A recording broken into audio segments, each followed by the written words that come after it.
You think you know how to walk. You really do.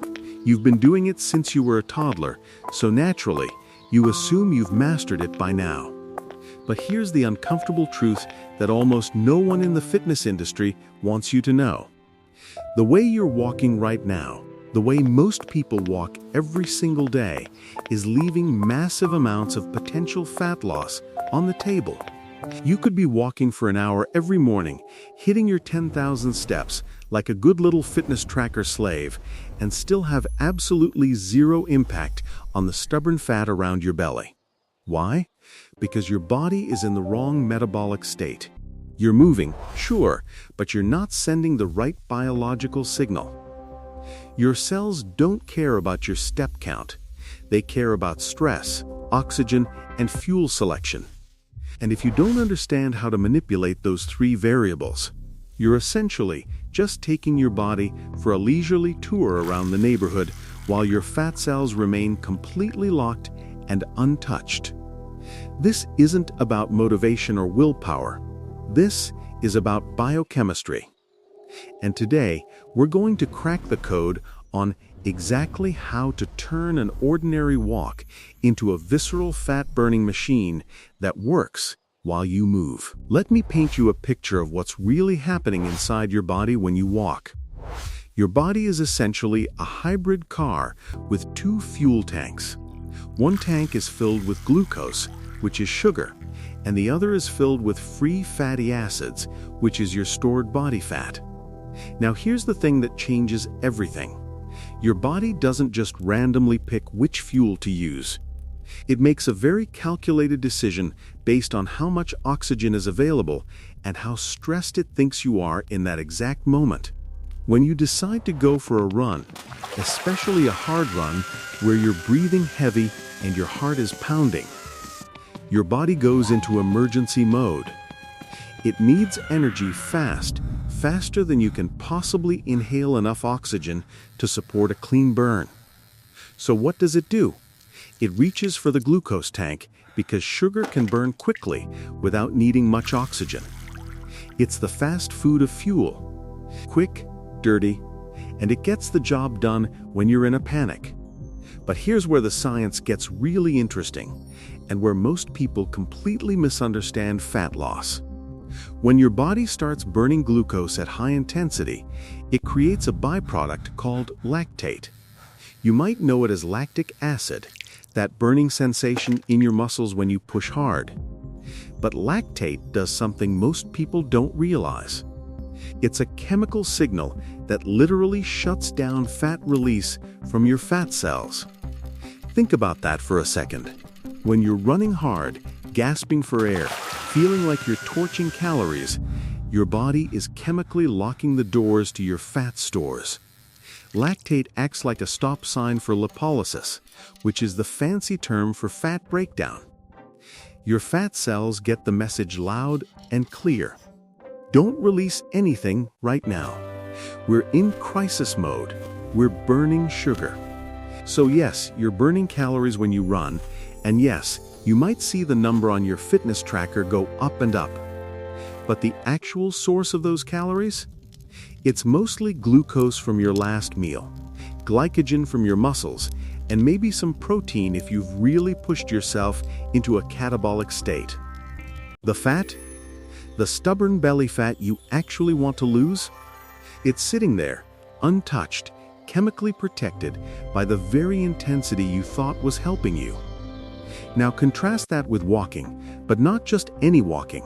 I'm talking about walking in a very specific metabolic zone that exercise physiologists call Zone 2.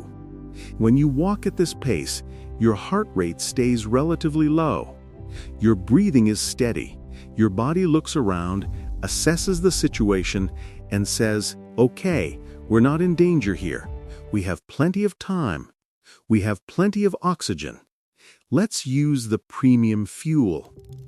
And it reaches for your fat stores. The percentage of calories coming directly from body fat when you walk in Zone 2 can be 3 times higher than when you run hard. You might burn fewer total calories per minute, sure, but the quality of those calories is completely different. It's like the difference between burning trash and burning premium firewood. One gives you heat, but the other gives you sustained, clean energy. So how do we actually do this? How do we hack the walk so that every single step is sending a signal to our fat cells to open up and release their contents? Let me give you the exact formula. First, you need to find what I call the talk test velocity. This is the single most important concept in the entire fat-burning walking protocol, and you don't need any fancy equipment to figure it out. No heart rate monitor, no expensive watch, no complicated calculations. All you need is your voice. Here's the rule. You should be walking fast enough that you can still speak in complete sentences, but you absolutely cannot sing. If you can whistle along to your music or belt out the chorus of your favorite song, you're walking too slow. You're in zone 1, which is nice and relaxing and great for mental health, but it's not creating enough metabolic demand to force your body to dig into those visceral fat stores. Your mitochondria are basically coasting. They're not being challenged. On the flip side, if you're gasping for air and you can only manage to say 1 or 2 words before you need another breath, you've gone too far. You've crossed into zone 3 or zone 4, and you've just triggered that lactate response we talked about. Your fat cells have locked their doors. You're back to burning sugar and spiking cortisol. The sweet spot, the magic zone, is right in the middle. You should feel a slight air hunger, not panic, not struggle, but a gentle sense that your body is working, that your lungs are actively pulling in oxygen, and that your mitochondria are running at high efficiency to convert that oxygen and fat into usable energy. This is where the magic happens. But here's the problem with the human body. It's an incredible adaptation machine, which is great for survival, but terrible for fat loss. If you walk at the exact same pace, on the exact same route, at the exact same time every single day, your body will become efficient. And efficiency is the enemy of fat loss. Your body will learn how to complete that walk using fewer calories, less effort, and minimal disturbance to your fat stores. We don't want efficiency. We want expenditure. We want metabolic chaos in the best possible way. That's why the second protocol is what I call the undulating rhythm. You're going to introduce micro-intervals into your walk, but not in the way you think. You're not going to run. You're not going to sprint. You're simply going to vary your walking speed in a very specific pattern. Walk at your normal talk test pace for about 3 minutes. This is your baseline. Your body is cruising, burning fat, staying in that sweet zone 2. Then, for exactly 1 minute, you're going to walk as fast as you possibly can without breaking into a jog. Power walk, really pump those legs, drive your arms, make it uncomfortable. Then, after that 1 minute, drop back down to your normal pace for another 3 minutes. Repeat this cycle throughout your entire walk. Why does this work so well? Because that 1 minute burst releases a small pulse of catecholamines into your bloodstream. These are powerful hormones, norepinephrine and adrenaline, and their job is to tell your fat cells to release triglycerides into your blood. They mobilize the fuel. But because you're only doing this for 1 minute, you don't accumulate enough lactate to shut the whole system down. Then, when you return to your normal pace for the next 3 minutes, your body has all this released fat floating around in your bloodstream with nowhere to go except into your mitochondria to be burned as fuel. It's a pump and burn mechanism. You're using the fast intervals to unlock the fat, and you're using the steady intervals to oxidize it. It keeps your metabolism guessing without triggering the chronic stress response that comes from traditional high-intensity interval training. Now let's talk about something almost no one pays attention to, but it can increase your caloric burn by up to 20% without any extra effort. I'm talking about your arms. Look around next time you're out walking. Watch people. Their arms are either glued to their sides, stuffed in their pockets, or clutching a phone like their life depends on it. This completely disconnects the upper body from the movement. It turns walking into a legs-only activity, and that's a huge missed opportunity. To force fat loss, you need to recruit as much muscle mass as possible. The more muscle fibers you engage, the higher the oxygen demand, and the more fat you're forced to burn. So here's what you're going to do. You're going to engage thoracic rotation. When your left leg steps forward, your right arm should swing forward with intention. This is a natural movement pattern, but I want you to exaggerate it slightly. Swing your arms from the shoulders, not just the elbows. Let your spine rotate with the movement. This engages your obliques, your lats, your entire core fascia. You're turning a lower body exercise into a full body event. And here's the bonus. By actively pumping your arms, you're also activating the lymphatic system in your upper body. Lymph doesn't have a pump like blood does. It relies on movement to drain. So when you swing your arms, you're helping to clear inflammatory waste products, reduce puffiness, and support overall metabolic health. Put the phone in your pocket. Free your hands. Use your arms. Turn every walk into a coordinated, full-body metabolic event. Here's something that blows most people's minds when they first hear it. Walking has a massive advantage over running that has nothing to do with your knees or your joints. It has to do with your appetite, and this is one of the most underrated aspects of fat loss that almost nobody talks about. When you do high-intensity cardio, whether it's running, spinning, or any kind of brutal workout, your body perceives a massive energy deficit. It thinks you just ran from a predator or fought for your life. In response, your hypothalamus, the control center in your brain, releases a potent hunger hormone called neuropeptide Y. This creates what's known as the compensation effect. You burn 500 calories on a hard run, but then you come home absolutely ravenous and you end up eating 600 calories because your brain is screaming at you to refuel. You think you earned it. You think you deserve that post-workout meal. But biologically, your brain is forcing you to replace what you lost, often with interest. Walking is completely different. Walking is appetite neutral. Multiple studies have shown that low-intensity exercise like walking does not spike neuropeptide Y. Why? Because it doesn't trigger the famine alarm in your brain. You're burning calories, yes, but you're doing it in such a gentle, steady way that your body doesn't perceive it as a threat.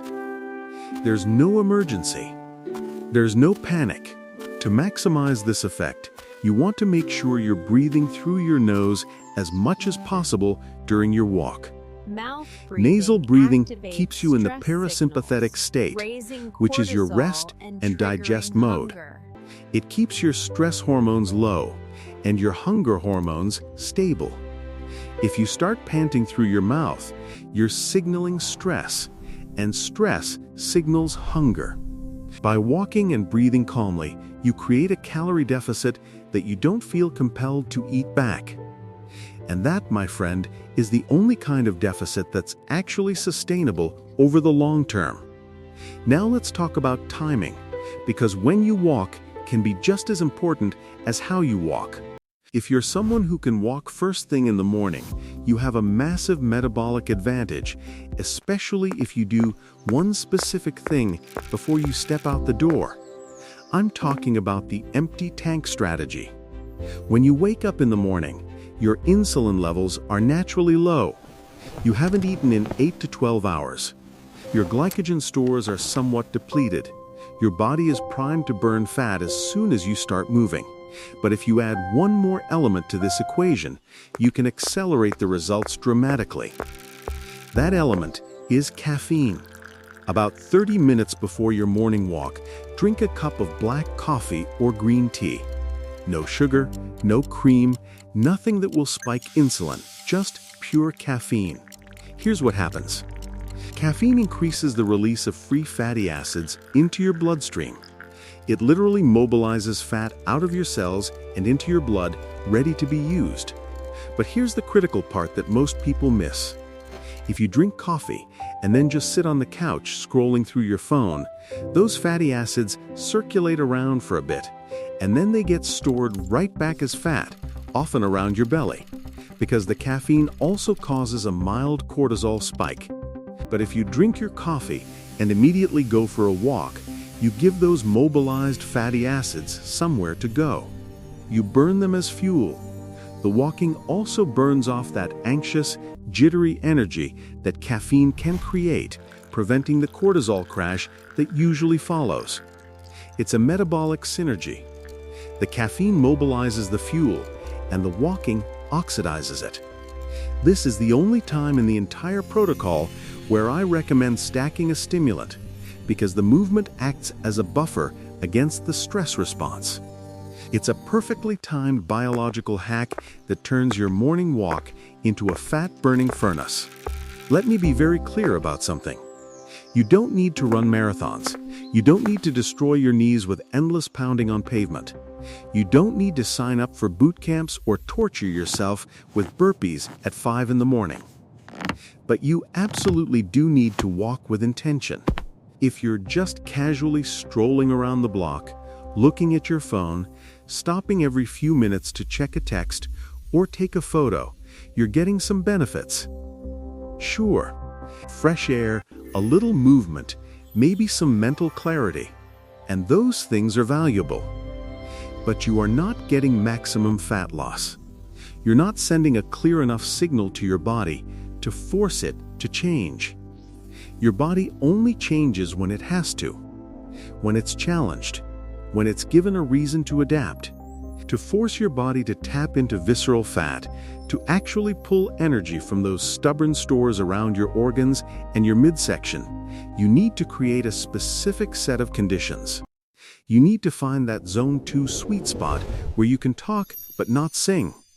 You need to stay just below the lactate threshold so your fat cells stay unlocked. You need to use undulating speed. Those 3-minute steady, 1-minute power, intervals that mobilize fat through catecholamines without triggering a full stress response. You need to engage your entire body. Swing those arms, activate your core, recruit as much muscle as possible. You need to regulate your breathing. Keep it nasal. Keep it calm. Keep your appetite hormones stable. And you need to time it right. Do this in a low insulin state, either first thing in the morning or a few hours after a meal, to ensure the primary fuel source is fat, not glucose. When you walk like this, when you follow this exact protocol with precision and consistency, something remarkable happens. You're not just burning calories. You're not just checking a box on your fitness tracker. You're actually tuning your metabolic engine. You're teaching your mitochondria, the little power plants inside every cell in your body, to become fat-oxidizing machines. You're training them to prefer fat as fuel. And once they make that shift, once they adapt to burning fat efficiently, everything changes. Your energy becomes more stable throughout the day. You stop craving sugar every 2 hours. Your belly starts to flatten, not because you're starving yourself, but because your body is finally accessing and using the fuel it's been storing. The body wants to be efficient. That's its default setting. Your job is to make it just inefficient enough that it has to dig into the reserves, but safe enough that it doesn't panic and shut everything down. It's a delicate balance, but when you hit it, the results are undeniable. So here's what I want you to do. Tomorrow morning, or whenever you take your next walk, I want you to try this. Put your phone in your pocket. You don't need it in your hand. Find your talk test pace. Move fast enough that you feel your breath working, but you can still speak clearly. Add in those 1-minute power surges every 3 minutes. Feel your heart rate climb just a little, then settle back down. Swing your arms with purpose. Engage your core. Breathe through your nose. And pay attention to how you feel, not just during the walk, but after. Notice if you're less hungry than usual. Notice if your energy feels cleaner, steadier. This is what real metabolic change feels like. It's not dramatic, it's not flashy, but it's sustainable, and it works. Put the phone away, swing your arms, find your pace, and watch as your body finally starts to let go of that visceral fat it's been holding on to for far too long.